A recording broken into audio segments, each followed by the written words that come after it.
साल 2006 नीदरलैंड ने ईवीएम को बैन किया। साल 2009 आयरलैंड ने ईवीएम पर प्रतिबंध लगाया। साल 2010 इटली ने भी ईवीएम को बाय बाय बोल दिया। मार्च 2009 में ही जर्मनी के सुप्रीम कोर्ट ने भी कहा कि ईवीएम के जरिए वोटिंग असंवैधानिक है। जर्मनी की सुप्रीम कोर्ट का मानना था कि चुनावों में पारदर्शिता होनी चाहिए, जो ईवीएम के कारण संभव नहीं है। अमेरिका की नेशनल इंटेलिजेंस डायरेक्टर तुलसी गबार्ड ने कहा है कि ईवीएम को आसानी से हैक करके चुनावी नतीजों में हेरफेर की जा सकती है। विश्व के कई बड़े देशों ने ईवीएम को चुनावी पारदर्शिता के लिए खतरनाक बताया है, लेकिन भारत, इसकी सरकार को ईवीएम की वफाओं पर कोई शक है नहीं।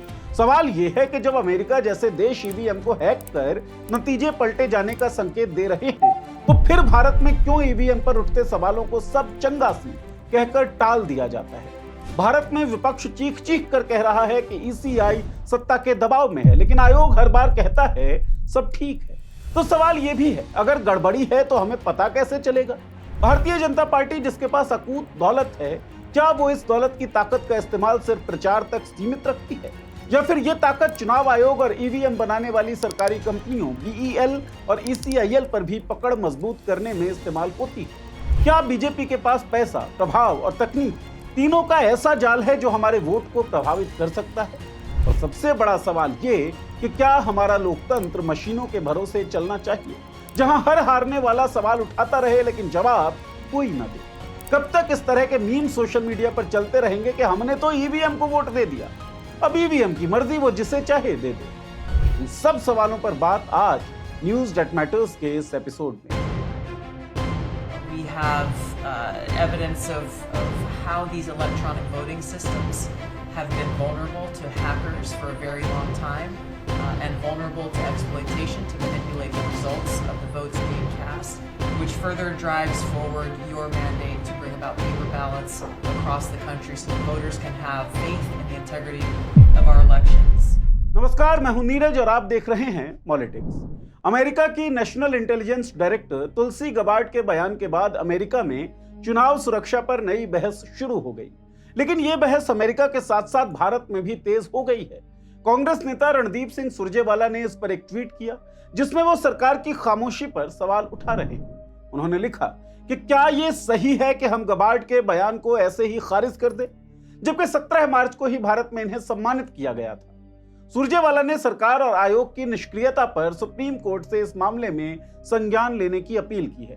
ये पहली बार नहीं है जब अमेरिका में ईवीएम को लेकर सवाल खड़े किए गए हों।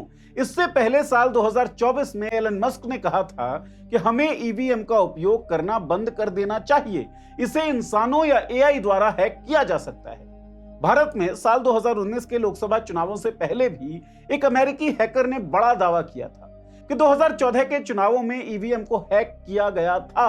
हालांकि भारतीय चुनाव आयोग ने तुरंत ही इसे खारिज कर दिया था। चुनाव आयोग हमेशा से कहता आया है कि ईवीएम पूरी तरह सुरक्षित है और इसके साथ कोई छेड़छाड़ हो ही नहीं सकती, लेकिन हर बार कुछ ना कुछ ऐसा होता है कि लोग इन मशीनों पर सवाल उठाने लगते हैं। मसलन कोई कहता है कि इन्हें हैक किया जा सकता है, तो कोई कहता है इनके नतीजों में हेर फेर की जा सकती है। ऐसा ही एक मामला साल 2010 में सामने आया था, जब अमेरिका की मिशिगन यूनिवर्सिटी के कुछ वैज्ञानिकों ने एक प्रयोग किया। उन्होंने एक छोटा सा डिवाइस ईवीएम से जोड़ा और दावा किया कि मोबाइल फोन से मैसेज भेजकर मशीन के नतीजों को बदला जा सकता है, यानी वोटों की गिनती में हेर फेर की जा सकती है। इसके अलावा MIT से जुड़े हुए धीरज सिन्हा का मानना है कि मशीन को हैक किया जा सकता है, लेकिन कई लाखों ईवीएम मशीनों को हैक करने के लिए बहुत सारा पैसा चाहिए होगा। इतना ही नहीं, इस काम में मशीन बनाने वाली कंपनी और चुनाव कराने वाले लोगों का भी हाथ होना जरूरी है। बिना उनकी मदद के इतना बड़ा खेल खेलना नामुमकिन है। यानी ईवीएम में ऐसा कुछ हो सकता है, लेकिन बिना किसी खास इंतजाम के मशीन को हैक करना असंभव है। अगर हम धीरज सिन्हा की माने तो किसी भी राजनीतिक पार्टी को ईवीएम के साथ कुछ छेड़छाड़ करनी है तो उसके पास 3 चीजें होनी चाहिए: पैसा, चुनाव आयोग का सपोर्ट और ईवीएम बनाने वाली कंपनियों पर पकड़। देश में 2014 के बाद से ही बीजेपी पर ईवीएम में छेड़छाड़ के आरोप लगते रहे। चलिए अब इन 3 पॉइंट से समझते हैं कि भारत में ईवीएम को हैक करना कितना संभव है। भारतीय जनता पार्टी सिर्फ वोटों और समर्थकों की संख्या में ही नहीं, बल्कि पैसों के मामले में भी भारत की सबसे बड़ी पार्टी है। पिछले कुछ सालों में इसने इतना धन इकट्ठा किया है कि बाकी सारी पार्टियां इसके सामने कहीं नहीं ठहरती, चाहे कॉरपोरेट डोनेशन हो, आम चंदा हो या फिर बीजेपी को आर्थिक शक्ति बनाने वाला इलेक्टोरल बॉन्ड। इलेक्टोरल बॉन्ड की शुरुआत 2018 में हुई थी। ये एक ऐसा तरीका था जिसके जरिए कोई भी व्यक्ति या कंपनी बिना अपना नाम बताए किसी राजनीतिक पार्टी को चंदा दे सकती थी। इसकी खासियत थी ये पूरी तरह गोपनीय था, यानी कोई नहीं जान सकता था कि किसने कितना और किसको पैसा दिया। आंकड़ों की बात करें तो 2018 से 24 तक लगभग 16,000 करोड़ रुपए के इलेक्टोरल बॉन्ड बिके, जिनमें से साल 2019-20 में बीजेपी को अकेले लगभग 2500 करोड़ रुपए के बॉन्ड मिले। फिर 2022-23 में बीजेपी को लगभग 1300 करोड़ रुपए के बॉन्ड मिले। इसके बाद 23-24 जब इलेक्टोरल बॉन्ड का आखिरी साल था, बीजेपी ने लगभग 1600 करोड़ रुपए जुटाए। अगर कुल मिलाकर देखें तो 18 से 24 तक बीजेपी ने इलेक्टोरल बॉन्ड से लगभग 7,000 करोड़ रुपए डोनेशन पाया। ये रकम इतनी बड़ी है कि बाकी पार्टियां इसके आसपास भी नहीं पहुंच पाई। मिसाल के तौर पर कांग्रेस को इस दौरान सिर्फ 1400 करोड़ रुपए मिले और तृणमूल कांग्रेस को केवल 1600 करोड़ रुपए। यानी बीजेपी ने इलेक्टोरल बॉन्ड के जरिए अपने प्रतिद्वंदियों को आर्थिक रूप से धूल चटा दी। चलिए, ये तो मान लिया कि बीजेपी के पास बेशुमार पैसा है, लेकिन क्या उसका चुनाव आयोग पर भी दबदबा है? पिछले कुछ सालों से चुनाव आयोग की निष्पक्षता पर सवाल उठने लगे हैं। 2019 और 24 के आम चुनावों के दौरान विपक्षी दलों ने बार बार यह आरोप लगाया कि चुनाव आयोग अब सत्ता पक्ष के दबाव में काम कर रहा है। खासकर भारतीय जनता पार्टी के नेताओं के विवादित बयानों और आचार संहिता के उल्लंघन पर आयोग की चुप्पी को विपक्ष ने सवालों के घेरे में खड़ा किया। कई बार ऐसे बयान जिनसे सामाजिक सौहार्द बिगड़ सकता था, उन पर आयोग की तरफ से कोई ठोस कार्रवाई नहीं हुई। वहीं दूसरी तरफ विपक्षी नेताओं को छोटी छोटी टिप्पणियों के लिए नोटिस दिए गए, सोशल मीडिया पोस्ट के आधार पर चेतावनियां भेजी गई और यहां तक कि कुछ मामलों में उनके प्रचार पर अस्थायी रोक भी लगी। इन आरोपों की गंभीरता तब और भी बढ़ गई जब चुनाव आयोग की नियुक्ति प्रक्रिया को ही बदल दिया गया। 2023 से पहले तक संविधान की व्याख्या और सुप्रीम कोर्ट के निर्देशों के अनुसार मुख्य चुनाव आयुक्त और अन्य आयुक्तों की नियुक्ति एक ऐसी कमेटी के जरिए होनी थी जिसमें प्रधानमंत्री, विपक्ष के नेता और भारत के मुख्य न्यायाधीश शामिल होते। इस मॉडल को सुप्रीम कोर्ट ने पारदर्शिता और निष्पक्षता सुनिश्चित करने के लिए जरूरी माना था। लेकिन साल 2023 में केंद्र सरकार ने एक नया कानून पास करवाया, मुख्य चुनाव आयुक्त और अन्य चुनाव आयुक्त अधिनियम 2023। इस कानून ने सीधे तौर पर सुप्रीम कोर्ट के फैसले को पलट दिया।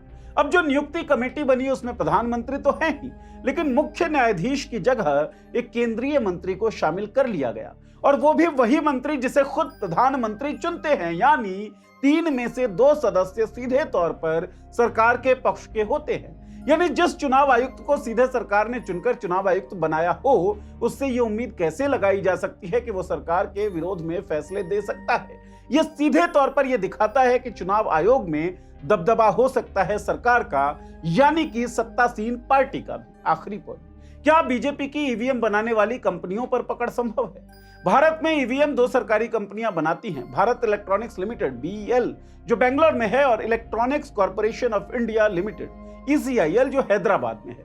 ये दोनों कंपनियां पूरी तरह सरकार के अंदर आती हैं, मतलब कि ईवीएम बनाने वाली दोनों ही कंपनियां सरकारी हैं। ये दोनों कंपनियां चुनाव आयोग की देखरेख में काम करती है। लेकिन जब चुनाव आयुक्त को ही सरकार ने चुना हो तो यह संभव है कि सरकार और इन कंपनियों की कोई सेटिंग हो जाए। यानी हैकिंग की बात तो छोड़िए, मशीन बनाने के वक्त ही उसमें कुछ ऐसा प्रोग्राम डाला जा सकता है जो सत्ताधारी पार्टी को फायदा पहुंचाए। ये सवाल इसलिए और बड़ा है क्योंकि ईवीएम का सॉफ्टवेयर और उसकी चिप पूरी तरह इन 2 कंपनियों के हाथ में होती है। अगर सरकार चाहे तो वो इन कंपनियों पर दबाव डालकर मशीनों को अपने हिसाब से सेट कर सकती है, और आजकल तो सरकारी कंपनियों के कुछ निदेशक सत्ता पार्टी से जुड़े हैं, जिससे निष्पक्षता पर सवाल उठते हैं। इस हिसाब से बीजेपी के पास ईवीएम को अपने हिसाब से बदलने के लिए लगभग तीनों ही चीजें मौजूद हैं: पैसा, चुनाव आयोग पर दबदबा और ईवीएम बनाने वाली कंपनियों पर पकड़। तो इससे क्या नतीजा निकाला जा सकता है, आप सोचिए। आज करीब 30 से ज्यादा देश किसी न किसी रूप में ईवीएम का इस्तेमाल करते हैं, मगर हर जगह इनकी विश्वसनीयता पर बहस छिड़ी रहती है। हर देश की अपनी अलग कहानी है, लेकिन दिक्कतें कमोबेश एक जैसी हैं। क्या ये मशीनें पूरी तरह सुरक्षित है? क्या इनसे नतीजों में हेरफेर हो सकता है? चलिए कुछ देशों के उदाहरणों से समझते हैं ईवीएम का हाल क्या है। वेनेजुएला में 2017 में हुए चुनावों ने बड़ा बवाल मचाया था। वहां दावा किया गया कि जितने वोट डाले गए उससे 10 लाख ज्यादा वोट गिने गए। लोगों को शक हुआ कि मशीनों में गड़बड़ी हुई है। अर्जेंटीना की बात करें तो 2017 में ईवीएम को लाने की योजना थी, लेकिन नेताओं ने इसे रद्द कर दिया। कुछ देश जैसे ब्राजील और भारत ईवीएम को बड़े पैमाने पर इस्तेमाल करते हैं और इसे अपनी जरूरत के हिसाब से ढाल चुके हैं। वहीं कुछ देश जैसे नीदरलैंड्स ने ईवीएम को पूरी तरह छोड़ दिया, क्योंकि उन्हें लगा कि कागजी बैलेट ज्यादा भरोसेमंद है। अगर अमेरिका जैसे देश में जहां टेक्नोलॉजी और सुरक्षा दुनिया की सबसे एडवांस मानी जाती है, वहां ईवीएम पर शक किया जा सकता है, तो भारत की ईवीएम को लेकर अंधभक्ति क्यों? यह कहना कि मशीन गलती नहीं करती एक आधी सच्चाई है। मशीन इंसान बनाता है और इंसान गड़बड़ी भी कर सकता है और करवा भी सकता है। भारत में ईवीएम को लेकर आरटीआई से लेकर संसद तक सवाल पूछे गए। मशीनें बिना वीवीपैट मिलान के पास होती रही। बीते चुनावों में कई बूथों पर यह रिपोर्ट आई कि बटन कोई भी दबाओ, वोट कमल को ही जा रहा है। फिर भी चुनाव आयोग ने हर बार कहा सब चंगा सी। सवाल यह नहीं कि गड़बड़ी हुई या नहीं, सवाल यह है कि अगर हो तो पता कैसे चलेगा, क्योंकि ये मशीनें ना इंटरनेट से जुड़ी होती हैं, ना इनका कोई लाइव ट्रैकिंग सिस्टम होता है, ना ही आम आदमी को इनमें झांकने की इजाजत है। यानी पूरी प्रक्रिया पर भरोसा करने के अलावा कोई चारा नहीं। लेकिन क्या भरोसे के नाम पर लोकतंत्र चलाना ही सही तरीका है? एक ऐसा लोकतंत्र जहां नतीजे घोषित होने से पहले ही ट्रेंड सेट हो जाया करते हैं, एक ऐसा सिस्टम जहां हारने वाले हमेशा ईवीएम पर शक करते हैं लेकिन जांच कभी नहीं होती है। तो क्या ईवीएम वाकई सुरक्षित है या बस ऐसा कहकर हम सबको चुप कराया जा रहा है? एक बात और कि दरअसल लोकतंत्र जो है वो भरोसे पर ही चलता है, लेकिन जब आरोप इस तरह के लगे हों, हर चुनाव दर चुनाव इस तरह के आरोप बढ़ते रहे, तो जरूरी है इन आरोपों पर एक बार कार्रवाई तो हो, एक बार एक्शन तो लिया जाए। एक्शन क्यों नहीं लिया जाता है? आपको क्या लगता है? आपकी राय जो भी है इस वीडियो के कमेंट बॉक्स में लिखकर हमें बताएं। इस चैनल को सब्सक्राइब कर लें और बेल का आइकन दबा दें ताकि हमारे वीडियोस की नोटिफिकेशंस आपको मिलती रहे। शुक्रिया।